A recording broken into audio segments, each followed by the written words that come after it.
Já quero dar uma indicação aqui para você, você que está interessado em estudar a Bíblia com mais profundidade, e as pessoas sempre dizem, né? Ah, o Antigo Testamento não revela a Trindade é só revelada no Novo Testamento. Claro, é verdade, não deixa de ser uma fala real, né? Mas olha que curiosidade, eu criei esse curso aqui, chamado A Trindade Revelada na Bíblia Hebraica. É um e-book da Amazon, não é? Você compra um e-book Amazon, você pode lê-lo no Kindle, no computador, e no seu tablet, que você quiser. Até na Alexa, você pode pedir para a Alexa ler para você esse e-book, caso você goste, né, de experiências literárias desse jeito. Mas esse curso aqui ele é especial, porque ele não é só um e-book, né? Ele é um curso. Ou seja, se você, a menos que você esteja no Kindle, ele não vai rodar vídeo. Mas se você estiver no tablet ou no computador, você vai clicar em alguns links com aulas. Cada capítulo é uma aula em vídeo também, com todo o recurso, né, que a internet nos dá. Então, nesse curso aqui, eu revelo como a doutrina da Trindade foi revelada na Bíblia hebraica. E sim, olha só, você pode ver aqui, ó, judeus messiânicos acreditam na divindade do Messias. Você vai ver que alguns desses judeus messiânicos, judeus mesmos, né? Mas que creem no Messias, por isso eles são messiânicos, eles creem também na Trindade, alguns deles, e possuem fundamento sólido na Bíblia hebraica, a doutrina. Então, com esse curso aqui, você vai ver no hebraico, olha aqui, né? O quanto de texto tem aqui para você conhecer. Aqui tem o nosso caminho, ó. A Trindade pode ser realmente estabelecida nas escrituras hebraicas. Os nomes Elohim, Adonai e Adonai, né, Yahvé, possuem elementos que apontam objetivamente para a pluralidade na essência divina. Qual o problema com a solução clássica do plural majestático? O que o filósofo judeu Filon de Alexandria disse sobre a pluralidade divina no ato da criação? Na Bíblia hebraica, nós realmente encontramos as três pessoas divinas. Aqui nesse capítulo você vai se surpreender, tá? Nessa aula aqui também capítulo, né? Aqui, ó, a influência, deixa eu ver, a Bíblia hebraica revela que o Messias é divino. O que dizer sobre a grande influência da interpretação unitariana de Maimônides sobre o Shema, que é o Deuteronômio 6, versículo 4? Então, é interessante você ver aqui em todas as aulas, as explicações, né, e tudo aqui, sobre esse tema, tá? Você pode comprar aqui o e-book Amazon, você vê aqui que eu tenho 5 estrelas em 100% com 3 avaliações globais, né? Então, ele está bem avaliado, está avaliado aqui na condição máxima, não é? Esse aqui são outros e-books meus, da Amazon também, para você que gosta. Se você tiver o Kindle Unlimited, né, você pode pegar esse e-book aqui, esse curso inteiro gratuitamente. Veja que legal, né? Se você é assinante do Kindle Unlimited, você pode pegar de graça. Ah, mas eu não sou assinante. Olha o valor dele, ó. Aqui você não gasta nem no McDonald's, né? Até no podrão lá na rua, você vai gastar mais do que esse R$ 25 aqui. Então, ó, pode comprar aqui com um clique, né? E você, então, realmente ser abençoado com esse curso. É um curso inteiro sobre a Trindade revelada na Bíblia hebraica, tá? Uma indicação aí para você que tem interesse em saber o que a Bíblia hebraica, já no Antigo Testamento, já falava sobre o que mais tarde foi sistematizado como a doutrina da Trindade. É bem legal, bem interessante, tá bom? Shalom, vamos então começar aqui o nosso estudo, nossa exegese de Isaías capítulo 6. Tem umas coisas bem interessantes aqui.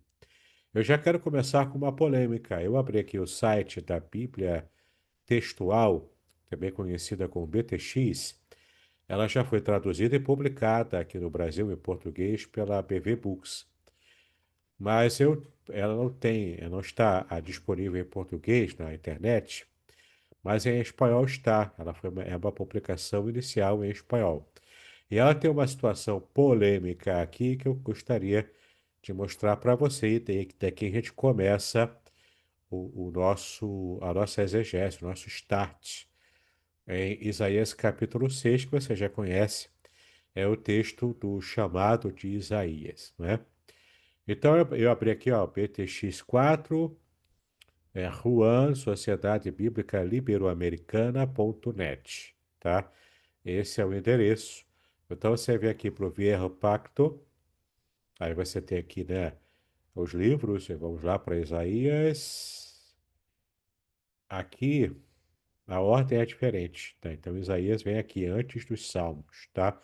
Porque ele segue a ordem da Bíblia hebraica. Então estamos aqui, abrimos aqui Isaías, agora o capítulo 6, que é o que nos interessa. Então, estamos aqui na BTX, quarta edição, Isaías 6, tá bom? Que você pode ler comigo aqui em espanhol.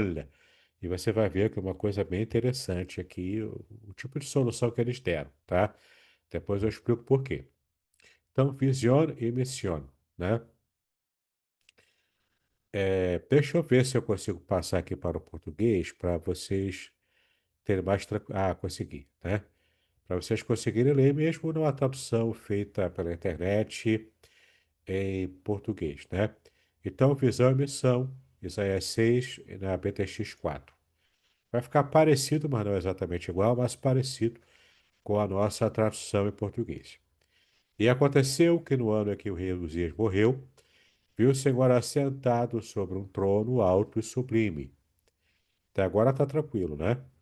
E a casa cheia da sua glória. Aqui já começa a ficar um pouco diferente, porque aqui está a casa. Vamos ver se tem algum tipo de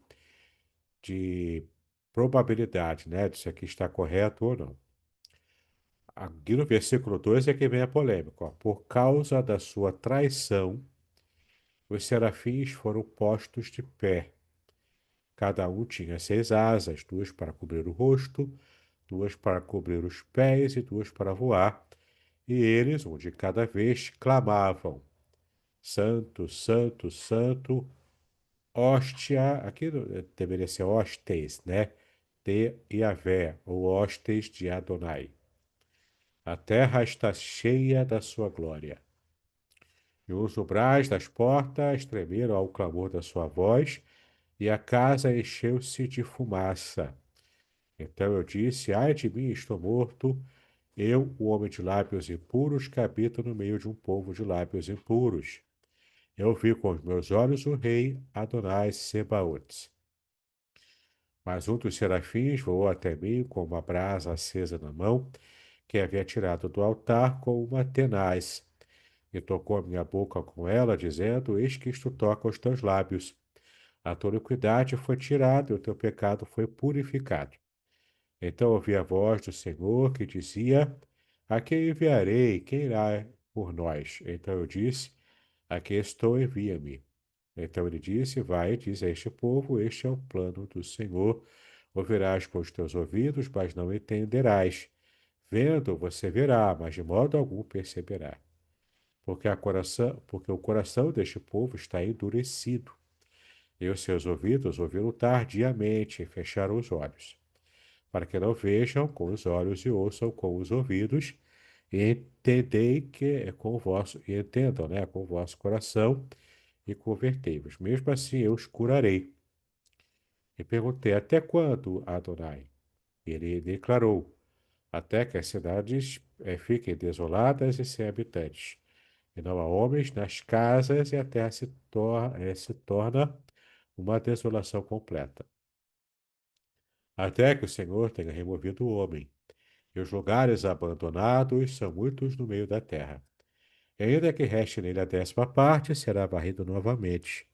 Mas, tal como o carvalho ou a azinheira, quando são cortados, ainda tem o toco. Então, olha que interessante, né? Eu quero destacar para vocês o que o próprio texto aqui da BTX destacou. E também está assim na versão impressa em português, né? Por causa da sua traição, os serafins foram postos de pé. Será que isso aqui está no texto hebraico? Não é estranho isso aqui, né? Isso aqui não está nas nossas versões em português. Será que o hebraico traz isso? Ou será que isso aqui é uma inovação, né? Vamos dar uma olhadinha aqui na parte de baixo aqui, né? Nós temos aqui, aqui na parte de baixo, uma espécie de alguns comentários, algumas abreviações também, né? Que aparece aqui.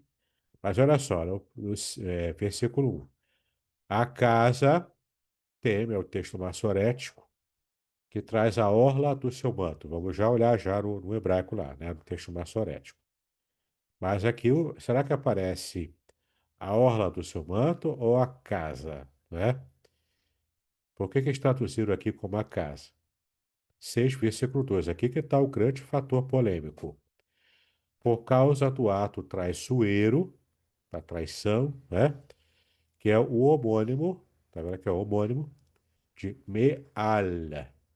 Me'al é uma expressão hebraica que é homônimo dessa ideia ou dessa interpretação da traição ou do ato traiçoeiro, como está literalmente em espanhol aqui na versão, né? E tem aqui, ó, 2 parágrafos para a gente dar uma olhada. Esses parágrafos são comentários sobre o porquê eles prevaleceram com a tradução de por causa do ato traiçoeiro ou por causa da grande traição, né? Por causa da sua traição, no caso aqui, sua referência aos serafins.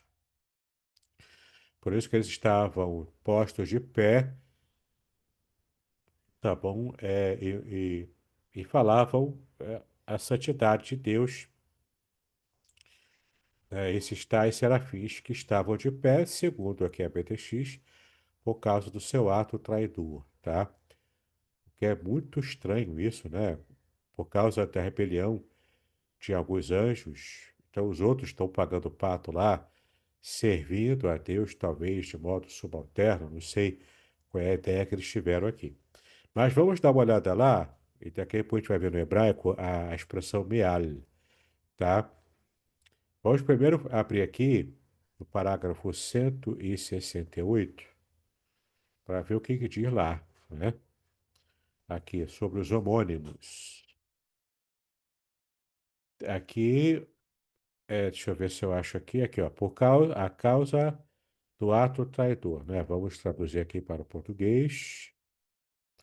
Aqui, por causa do ato traiçoeiro. Então, os homônimos, né, é um termo usado para descrever uma palavra que possui 2 significados diferentes, devido à sua importância teológica. Os seguintes homônimos hebraicos merecem consideração especial. Aí ele comenta alguns aqui, mas o nosso interesse é a letra C, por causa do texto que a gente está olhando, né? Por causa do ato traiçoeiro acima. Então, o advérbio meal, em hebraico, significa acima. Deve ser distinguido da preposição al, que é sobre, que tem 3.500 registros, né, na Bíblia hebraica. Então, ele está falando aqui do advérbio meal e da preposição al, tá? Que no caso do al é sobre e o advérbio é acima, né? É praticamente a mesma ideia. Mas um é advérbio, que tem um contexto específico, e o outro é uma preposição. Mas o outro significado de meal é por causa do ato traiçoeiro ou infiel. Aqui fazendo uma referência a anjos caídos, a anjos que se rebelaram contra Deus, né? Então, deve ser traduzido assim, Gênesis 22, Êxodo, Isaías 6:2, né, que eles também colocaram aqui na lista, 14 e 13. Particularmente, se considerarmos João 19, Mateus, Lucas, e por causa do ato traiçoeiro foi escrito. Aí tem, né, aqui esse outro parágrafo que ele também é mencionado aqui, que é o 296, né? Vamos dar uma olhadinha aqui. Esse tal parágrafo 296 é em cima. É em cima, portanto, né? Vamos traduzir aqui também para o português. Então tá aqui, ó, em cima, né? Tem as passagens aqui de Gênesis a Apocalipse, o tema central é Jesus Cristo e sua obra redentora na cruz. Os editores optaram por destacar três homônimos do Antigo Testamento. Aqui os editores da BTX, né? Em negrito, para que não passe despercebidos pelo leitor, porque eles estão destacando aqui porque eles têm interesse em trazer esse tipo de interpretação, né? Um deles é meal. O, aqui nós temos esse advérbio meal com o seguinte duplo sentido.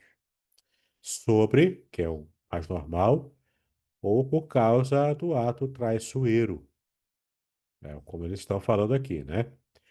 E é traduzido em grego pela palavra epanó.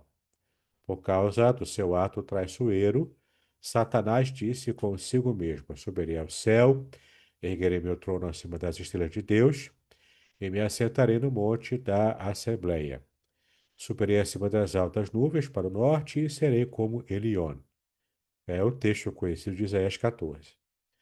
A contratação de um terço da hoste celestial por Lúcifer, ou seja, ele aliciou, né, e convenceu, segundo o comentário aqui, né, um terço da hoste celestial para consumar a sua rebelião contra Deus, é tipificada na história da traição de Absalão ao seu pai, o rei Davi. Absalão conquistou a lealdade dos súditos do rei, colocando-se em seu caminho, né?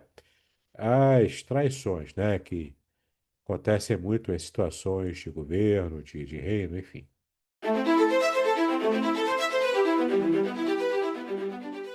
Curso livre de Teologia Básica com o Reverendo Davidson Bignon. Uma jornada completa de aprendizado cristão, com 20 disciplinas curtas que incluem e-books exclusivos, aulas em vídeo e bônus transformadores. Ideal para líderes evangélicos, pastores, seminaristas e todos que desejam aprofundar sua fé. Assine agora na Hotmart e aproveite 10% de desconto. Quer complementar sua renda? Seja um afiliado. Detalhes na descrição do vídeo. Não perca esta oportunidade de crescer espiritualmente e compartilhar conhecimento.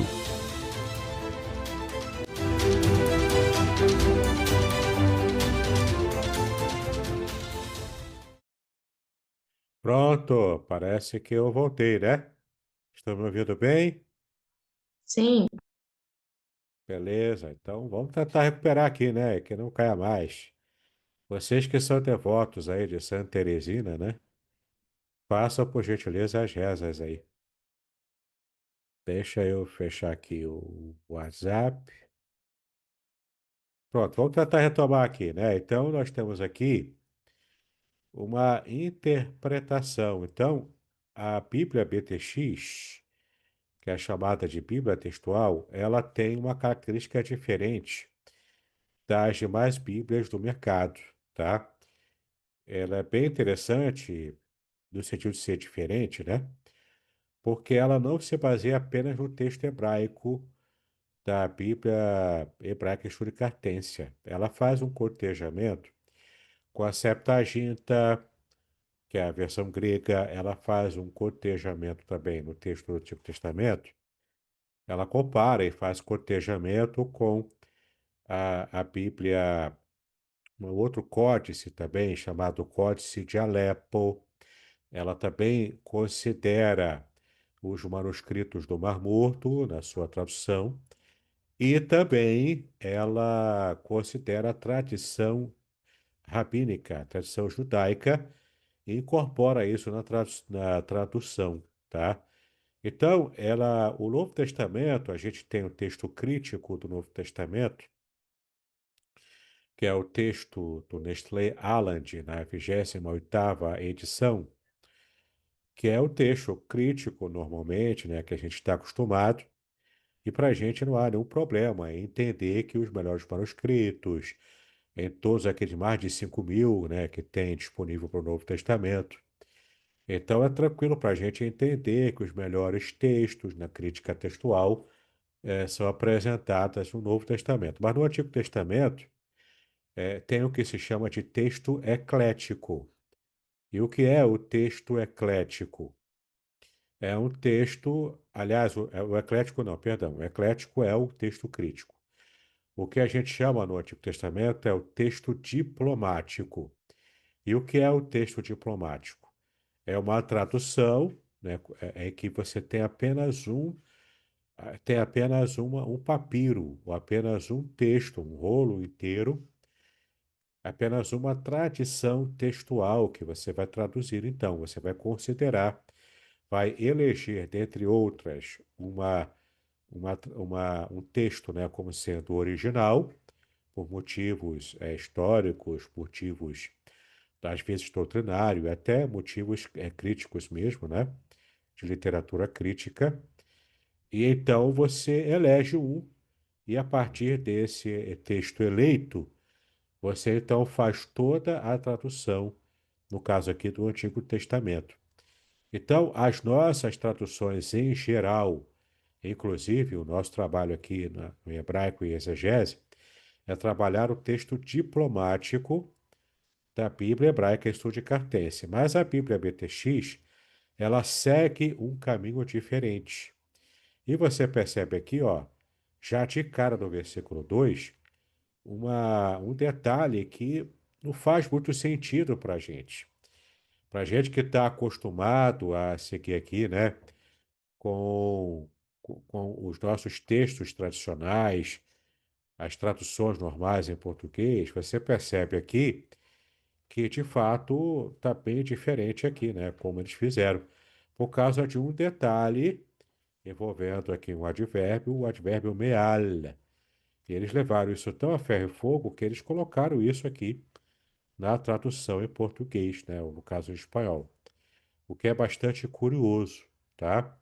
Então eu vou sair agora aqui da Bíblia textual da BTX e vamos começar a olhar aqui o texto hebraico propriamente, né, que é o que nos interessa. Então nós temos aqui, ó, eu abri aqui esse site, que é o site Hebraico Pro, hebraico.pro.br. Inclusive, o dono do site, aquele que fez o site, ele é um programador que conhece o hebraico, ele é lá de São Paulo, é um amigo meu, ele que fez o prefácio do meu livro do Salmo 23, não é? Conhece muito o hebraico, o Samuel Monteiro. Parece até que é parente do Davi Monteiro, né? Não sei. Mas é o Samuel Monteiro. Então ele fez esse site aqui inteiro com o texto hebraico, embaixo a transliteração, tá? Para facilitar a vida de quem ainda está capengando aí, né? Catando milho com hebraico. E ele usa aqui uma versão em português, que é da ARC, né? A Almeida Revista Corrigida, para você fazer a comparação em português. E quando você clica aqui em cima das palavras, ele vai abrir o dicionário. Tem dois dicionários aqui. O dicionário que o próprio Hebraico Pro fez e o dicionário de Strong, que você já conhece, né? Então, olha como está aqui, né? No versículo 1, no ano que morreu o rei Uzias, eu vi o Senhor assentado sobre um alto e sublime trono, e o seu séquito enchia o templo. Perceba que em português, Senhor aqui não está toda em maiúscula, que em língua portuguesa se chama versal, versalete. Quando a palavra Senhor está em versal, versalete, ou seja, em todas as letras, né, com maiúscula, ela faz referência ao tetragrama sagrado. É um diferencial em português para a gente entender como está lá, né? Como está no hebraico. Mas aqui não está, você está vendo que o Senhor, o maiúsculo é só o S. Porque de fato não é o tetragrama que aparece aqui no versículo 1. Você vê aqui, ó. Você pode tentar ler aqui em hebraico comigo, ou se você tiver dificuldade, vá lendo aqui na transliteração para você facilitar, né? Então, ó, Beshnat Mut, no ano em que morreu, né? Mut é morte. Hamelech, o rei. Ra é o artigo, Melo é rei. Uziahu, Uziahu, nome próprio, Uzias, né? Uziahu. Ve-ere-re é va-ere, ou seja, e viu.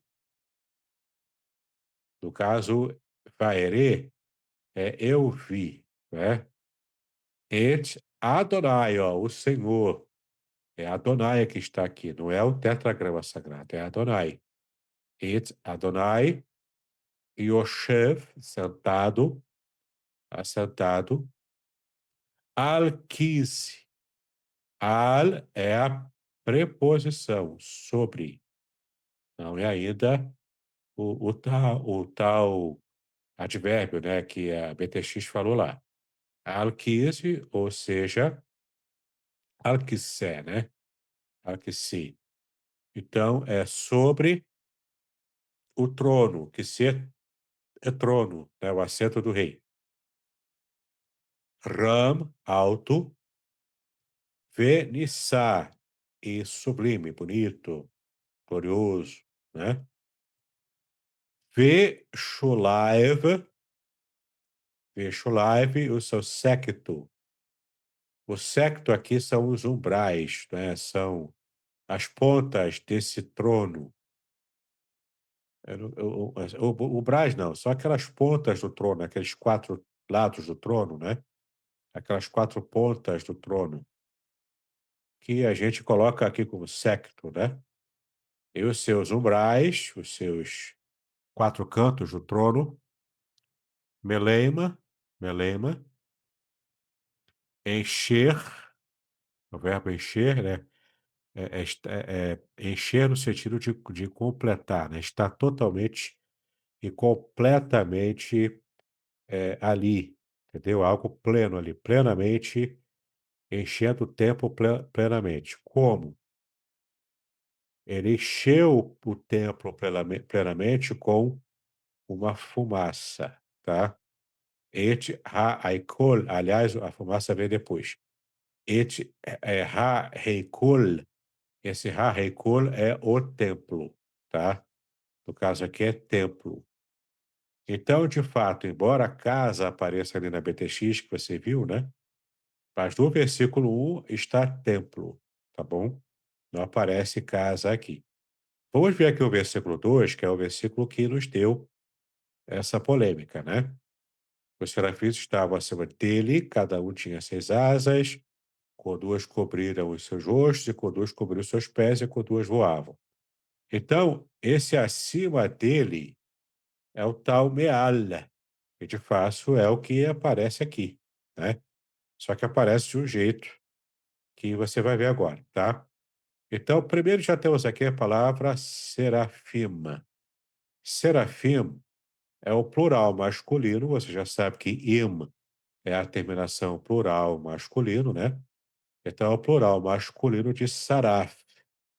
Aí, quando eu clico aqui, eu vou abrir aqui o código Strong, né? Você está conseguindo ver aqui ou não? De repente, se eu colocar aqui, você consegue ver, né? Eu acho que você não vai ver. Não dá ainda. Ele não permite. Deixa eu ver. Ah, não permitiu. Enfim. Você provavelmente não está vendo, mas deixa eu abrir aqui então. Deixa eu ver aqui o que vocês falaram. Marcos Roberto, sim, está conseguindo ver a janela pequena? Perfeito. Se consegue ver, então tá beleza. Dá para continuar daqui, né?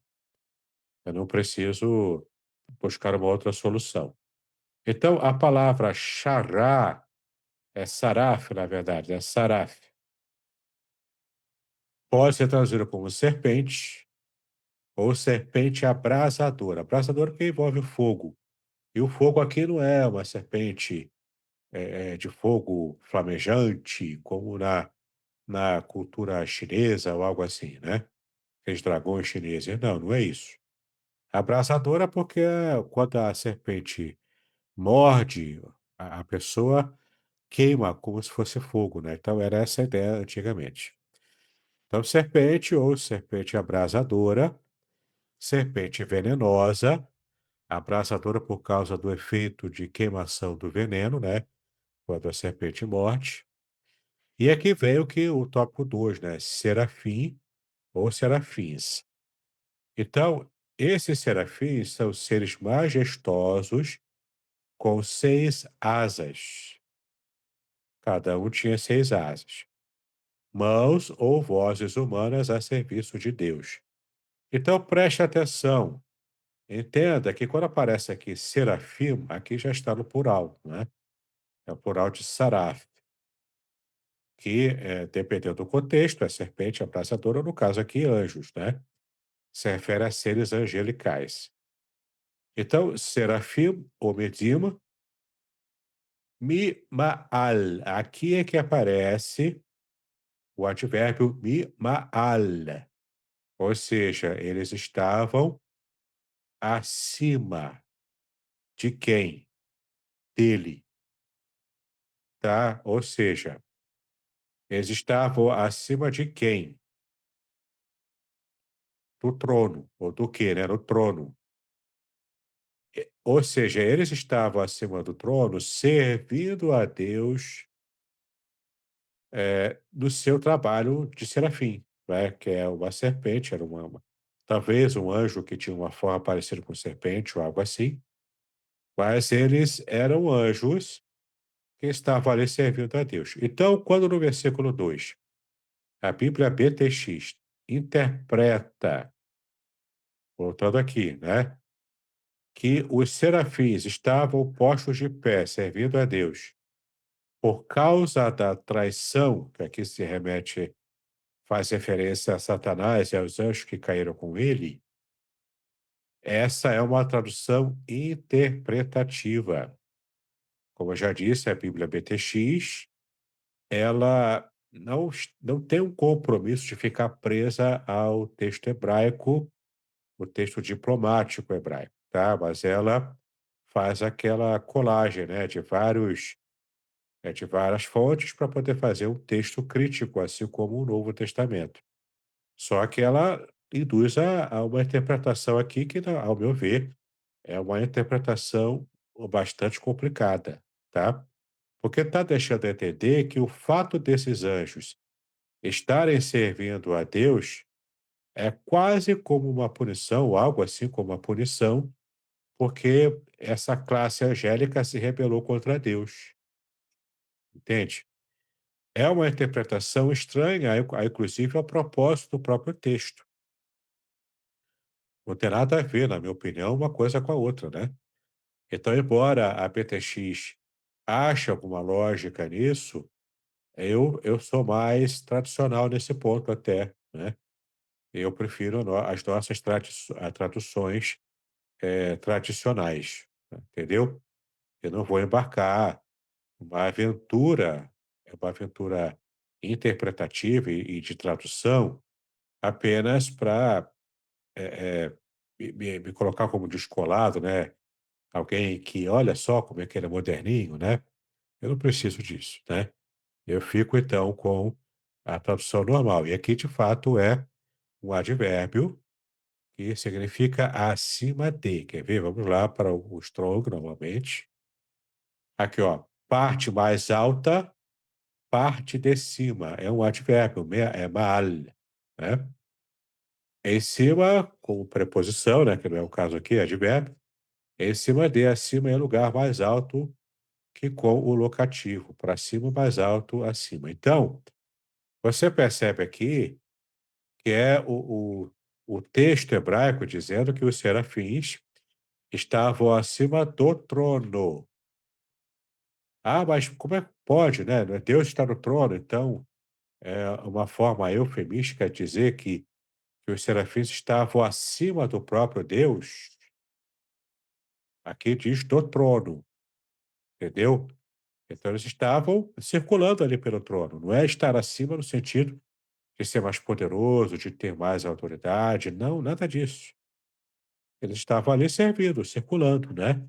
E naquele momento eles estavam acima do trono, servindo ali a Deus de alguma forma que nós não sabemos qual, tá? Aí tudo bem, cada um tinha 6 asas, com duas cobriu os rostos, com duas cobriu os pés e com duas voava, tá? Voavam aqui no sentido, bem imagético, né, porque o anjo não precisa de asa para voar. Aqui é simbólico, né. Então o anjo com essas 6 asas, cobrindo os rostos, ou seja, símbolo de profunda reverência à santidade de Deus. Outras 2 cobriam os pés, também era uma isso aqui provavelmente também seja, eufemismo, tá, porque, os pés, Raglive, né, Raglive, os seus pés, davam a entender também, de modo eufemístico, para as partes íntimas do homem, tá, no caso do ser humano, do homem. Então, literalmente é pé, perna, referindo-se a Deus antropomorficamente, referindo-se a serafins, querubins, ídolos, animais, mesa, e conforme o ritmo, 3 vezes, coisa e tal, tá. Então você tem aqui também algumas informações sobre tradução, mas eufemisticamente na cultura, talvez não propriamente para os anjos aqui, para os serafins, mas para os homens, quando você falava em jogar alguma coisa sobre os pés, estava também fazendo referência aos órgãos genitais. Mas provavelmente não seja essa a referência aqui aos serafins, porque anjos, né, não têm as partes componentes do ser humano, né? São seres diferentes. Então, o fato é, cobrir os rostos é o símbolo da sua reverência a Deus, pela santidade de Deus. Conduz cobrir os pés, talvez para demonstrar também a reverência de não andar de qualquer jeito, né? Também é simbólico. E com as 2 voavam, também é simbólico, porque anjo não precisa de asa para voar. Ele é um ser espiritual, né? A asa é apenas um símbolo de velocidade e de voo para as aves, né, aqui da Terra. Então, esse versículo 2 aqui, ele tem muito de simbólico, tá? O que é bem legal, né? Agora o versículo 13 é o nosso versículo especial, aqui que tem a grande informação, né? E clamavam uns para os outros, esses serafins clamavam uns para os outros, tá bom? Dizendo, o que eles falavam então? Santo, santo, santo é o Senhor dos exércitos, toda a terra está cheia da sua glória. Aqui temos algumas informações interessantes da exegese, né? Cará, ou seja, e clamavam, cará é clamar, tá? Não é só falar, mas é clamar, e clamar aqui traz uma ideia de urgência, traz uma ideia de barulho, né? Enfim. Então, cará, ze el ze. É uma expressão, né, normal, idiomática do hebraico, ou seja, uns para os outros, né? Falavam entre si. Ze el ze. Lembra que ze, nós estudamos aqui aliás, vamos estudar hoje, né? Ze é um pronome demonstrativo, tá? Ze el ze. E é o que compõe essa expressão idiomática, você vai ver hoje os demonstrativos, compondo então essa expressão idiomática, dizendo que eles falavam uns para os outros, clamavam uns para os outros. E o que que eles clamavam, né? Dizendo, amar e falavam Kadosh, Kadosh, Kadosh, repetida 3 vezes, tá? Repetiu 3 vezes aqui, você vai entender o porquê. Primeiro vamos ver o significado de Kadosh. Abre o dicionário. Kadosh significa sagrado, santo, o santo separado, tá? Kadosh é isso, Kadosh. Sagrado, santo, separado, ou seja, Deus é tão especial que ele é separado da sua criação. Então, aqui tira toda a ilusão panteísta que alguém pudesse querer falar, né? Porque o panteísmo é aquela religião, aquele pensamento que diz que Deus está em toda a sua criação.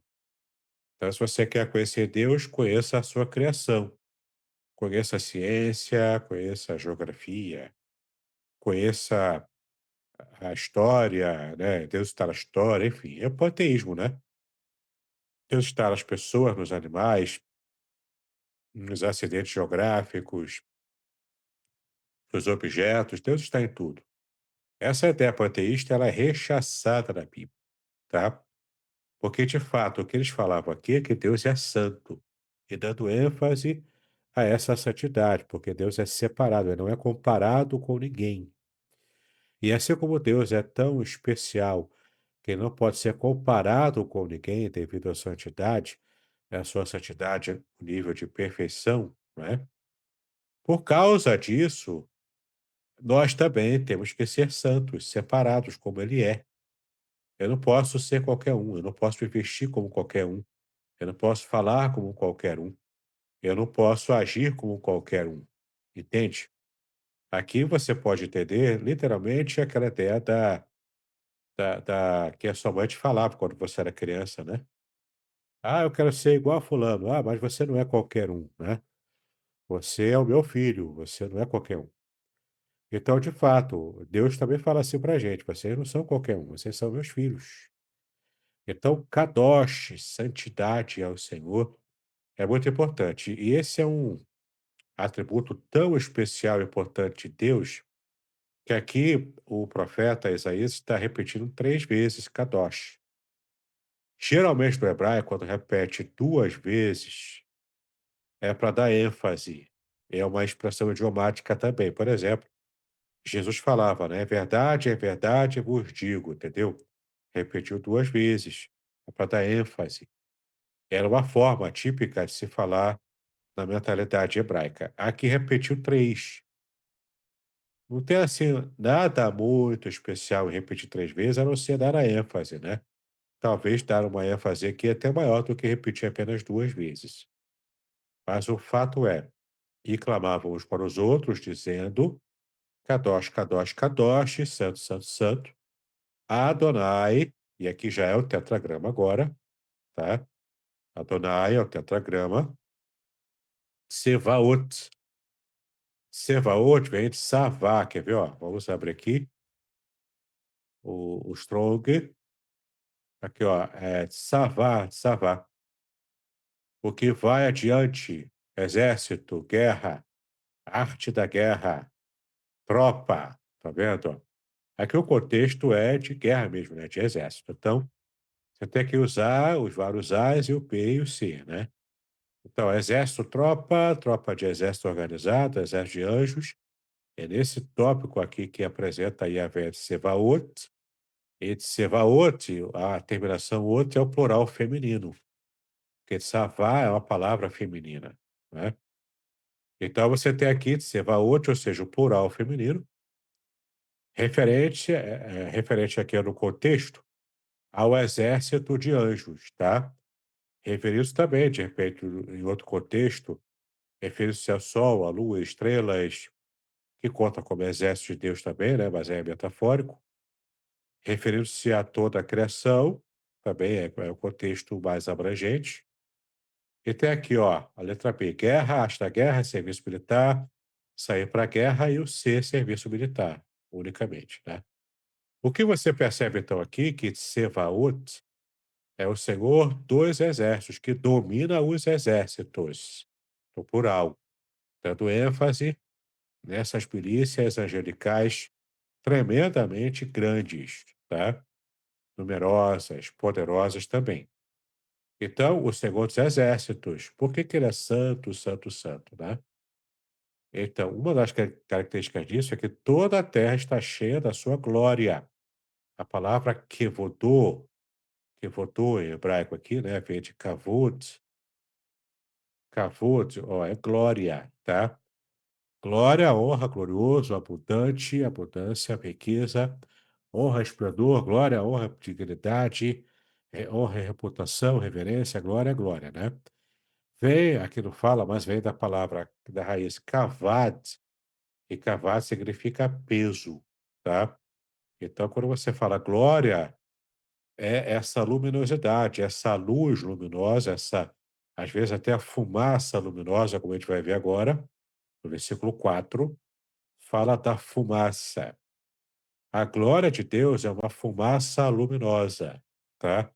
Que é palpável. Você podia, se estivesse lá vendo a glória de Deus em fumaça luminosa, você podia tocar nessa fumaça, tá? Não era apenas a visível, mas era também tocável, né? Era palpável. Embora a fumaça, né, seja palpável, mas é aquele palpável meio etéreo, né? Mas dá para tocar, daria tecnicamente para tocar. Então, Kadosh, Kadosh, Kadosh, Adonai Tsevaot, o Senhor dos Exércitos. Ele é santo, santo, santo, no superlativo, um hebraísmo, numa forma hebraica, de dar ênfase, mostrando o superlativo, tá? Repetiu 3 vezes, então dá essa ideia de superlativo. Melô, Kal Haaretz, Kevodô, não é? E toda a terra, Kol, que aliás é Kol, né? Aqui ele colocou Kal, mas o certo é Kol. Kol Haaretz, ou seja, toda a terra está cheia do quê? O que que está cheia, Melô? A sua glória, Kevodô, a sua glória, tá? No estado construto aqui. Então, olha que interessante, né? Você já sabe agora por que que repetiu 3 vezes, o que significa Kadosh, o que também você já viu aqui o tetragrama sagrado sendo mencionado com o título de Sevaot, que é o Senhor dos Exércitos, tá? Adonai dos Exércitos, é aquele que controla, que domina os exércitos aqui no contexto angelicais, né? Inclusive os serafins, que estão aqui mencionados literalmente no contexto. Versículo 4, ó. Pra gente fechar com esse versículo, tá? Aliás, o versículo 5 também tem uma coisa interessante aqui, mas vamos lá. E os obrais das portas se moveram com a voz do que clamava. Quem clamava? Os serafins, né? Então, os umbrais das portas do tal templo, esse templo aqui não é o templo físico, é o templo espiritual, o símbolo dos céus, né? Se moveram então com a voz do que clamava e a casa se encheu de fumo. Aqui aparece casa, de fato, né? O texto hebraico é Beit, ó, V-I-A-Anu, tá? V-I-A-Anu, Amot, Hasepim, Mikol, Ha, Hakore, Hakore, Verhabait, Verhae-a-bait, casa, tá? Aqui referência a esse templo espiritual, tá bom? Então, nessa visão de Isaías é uma referência ao templo espiritual, que representa o templo aqui da terra, né? Ou melhor, o templo da terra representa o templo espiritual, onde Deus habita e onde está o trono dele, tá?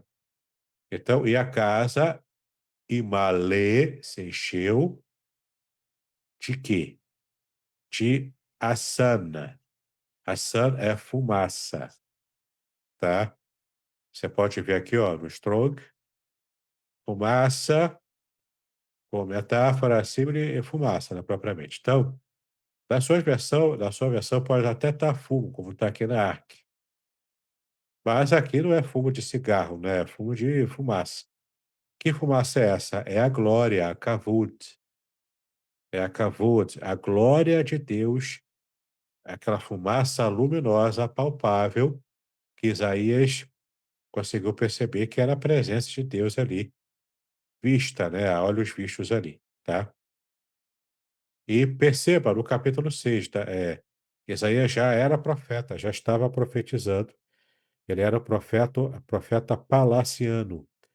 Com o seu primo, o rei Uzias, era o rei. Ele, portanto, foi chamado para ser o profeta que atuava diretamente para o seu primo, o rei Uzias, no palácio. Quando o rei Uzias morre, um divisor de águas na vida de Isaías. Ele deixa de ser profeta palaciano. Por isso, Deus o visita com essa visão. Ele tem uma visão que é praticamente um novo chamado para o ato de profeta, os atos proféticos que ele tinha que fazer. A partir daqui ele vai para a rua, ele faz até teatro profético ali, né. Ele atua e alcança realmente, toda a atuação que o deixou famoso e criou fama para ele do profeta mais, messiânico, mais poderoso, mais importante até da dentre todos eles, só perde talvez para João Batista, né. Mas é o profeta por excelência.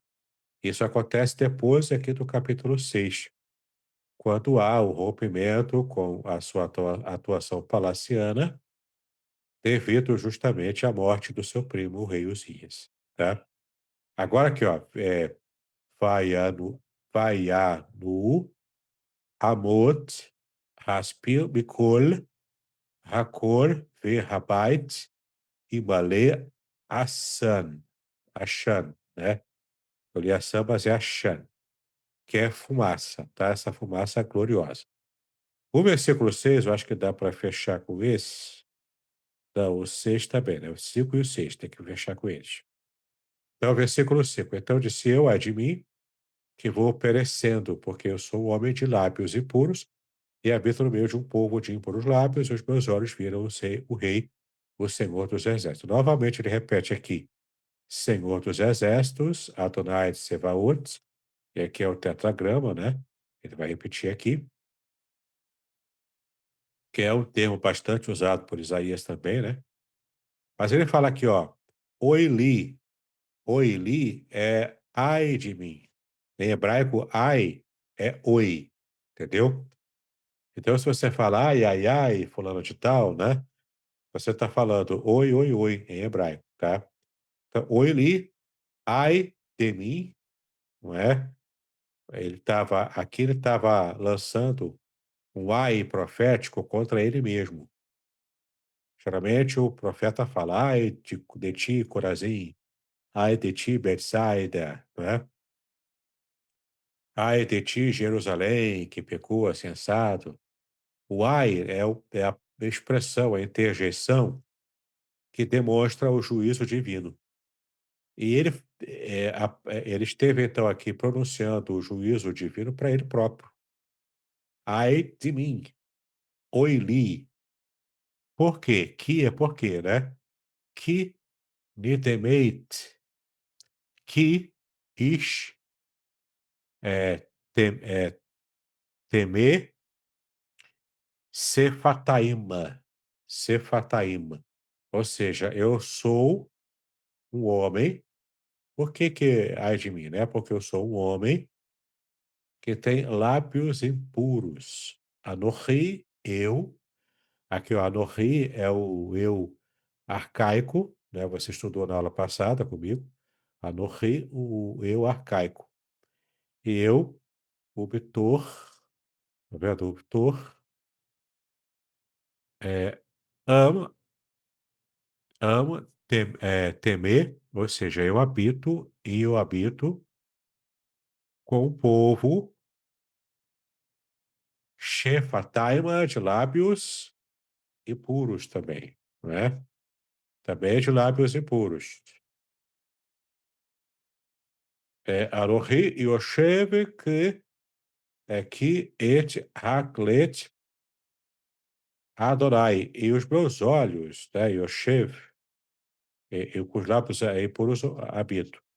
Porque et hamelech, porque sobre o rei, aqui ele alterou a ordem sintática, então ele está dando ênfase aqui, porque sobre o rei Adonai, o tetragrama de Sebaot, o rei dos exércitos, Rahu Einai, Rahu, eu estive vendo com os meus olhos, tá? Einai, meus olhos. Então ele está vendo com os próprios olhos o Deus dos exércitos, o rei, né, de todo o universo, estava sentado sobre o trono. E ele viu a sua condição de pecador. E aqui o pecado é apresentado aqui com lábios impuros, ou seja, lábio que fala palavrão, né? Que fala bobagens, que faz piadas indecentes. Aqui são os lábios impuros. que também está muito associado com a blasfêmia. Talvez estava lá reclamando e blasfemando por causa da morte do rei Uzias, o seu primo, né? E como é que ficaria agora o futuro dele? Ele estava acostumado a profetizar no palácio, era tranquilo para ele. Ele tinha regalias ali, ele tinha o favor do seu primo, o rei. E como é que ficaria agora ele como profeta? Então Deus o está purificando aqui e revigorando o seu chamado, entendeu? Para que ele não estivesse perdendo a dimensão do que Deus ainda queria fazer com ele de fato. Tudo virou, né, a partir desse momento aqui. E uma nota também, Isaías nunca tinha visto a glória de Deus desse jeito, enquanto ele estava no palácio, ele viu depois, tá? Veja que impressionante, né?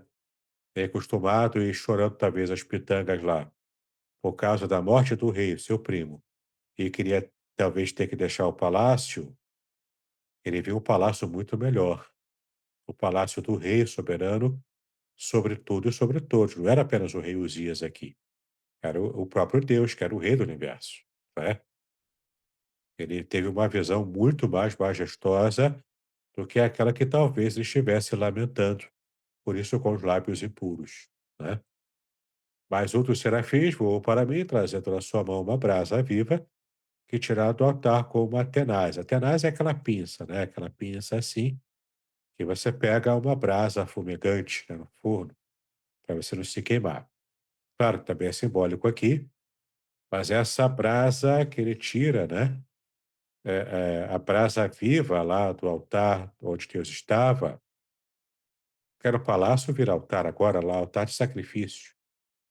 Era aquele altar de 4 pontas com os 4 chifres, né, e o carvão ou alguma coisa ali usada para queimar os animais, né. Então, com um tição, com uma tenaz, com aquela pinça, pega então essa brasa viva, recém-queimada lá do altar, e para queimar o altar, cordeiro, né, que agrade o coração de Deus, tem que ser um cordeiro puro, santo, kadosh, né, um cordeiro imaculado. Então pega aquela tenaz, pega aquela com uma tenaz, pega essa brasa do altar, usada para o sacrifício que agradou a Deus, e toca na boca dele, nos lábios dele. Por quê? Porque vai purificar. O fogo não é símbolo de avivamento. O fogo é símbolo de purificação aqui. Não é o avivamento, ripa, ripa, aleluia, né? Aqui é purificação, porque os lábios do profeta, talvez por lábios murmuradores, eles precisavam agora parar de fazer isso, tinha que se purificar. A santidade tinha que purificar. E a imagem aqui é o fogo, a brasa fumegante do altar, não é? Que também traz essa ideia do fogo, que da fumaça que ele viu lá, da própria glória de Deus, não é? Que é esse fogo consumidor, digamos assim, entendeu? Então, pegou a brasa, colocou no lábio dele para purificar. Quando ela tocou a minha boca e disse: Eis tocou os teus lábios, e a tua iniquidade foi tirada, e purificado o teu pecado. Tá bom? Ele foi então purificado e redimido. Só depois é que Deus, então, no versículo 8, pergunta para ele: A quem enviarei? Quem há de ir por nós? Né? Aqui está nessa jogada também do plural majestático, ou como a gente já entende, uma, uma forma hebraica, né, de se referir ao próprio Deus como Trindade, mostrar que a unidade de Deus é composta, tá? O hebraico tem sim, até na própria gramática, tem validado, né, essa interpretação também. Então, chamar et kol, depois disso ouvir a voz do Senhor, né? Kol aqui é voz,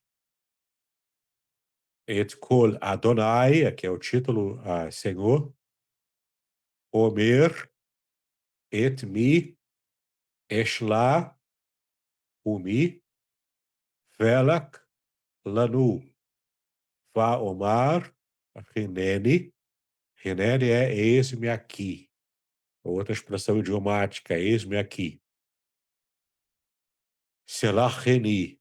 Né? Então você vê aqui Shelachini. Então você vê aqui uma um chamado feito a Isaías, ou o que ele já fazia profeticamente no palácio, agora ganharia uma nova dimensão e uma escala muito maior depois dessa visão, mas tudo depois do seu lábio já purificado, sem atitudes murmuradoras, tá?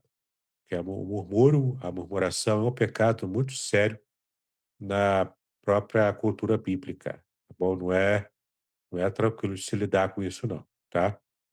Então, basicamente é isso, né, eu tinha até separado aqui, a Step Bible, né, que eu já ensinei vocês a usarem, e a gente colocou aqui, né, o português da Almeida em 1911 para comparar, o próprio NVI, né, os textos hebraicos aqui, mas a gente já olhou isso aqui, a Septuaginta, a Vulgata Clementina, a gente já olhou aqui, né.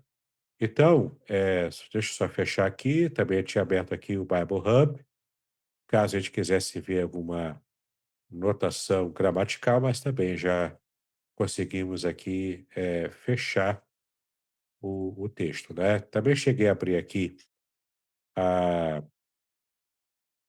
o Cefaria, né, com o comentário rabínico, mas também não tem nenhuma referência a colocar. Mas é só para você saber que esse é o caminho, né, você começar com a Step Bible, também comparando com o Bible Hub, e você também usar aqui o Cefaria para complementar com a cultura hebraica, tá bom? Alguém quer fazer alguma pergunta sobre a exegese 16? Fale agora, o cálice para sempre.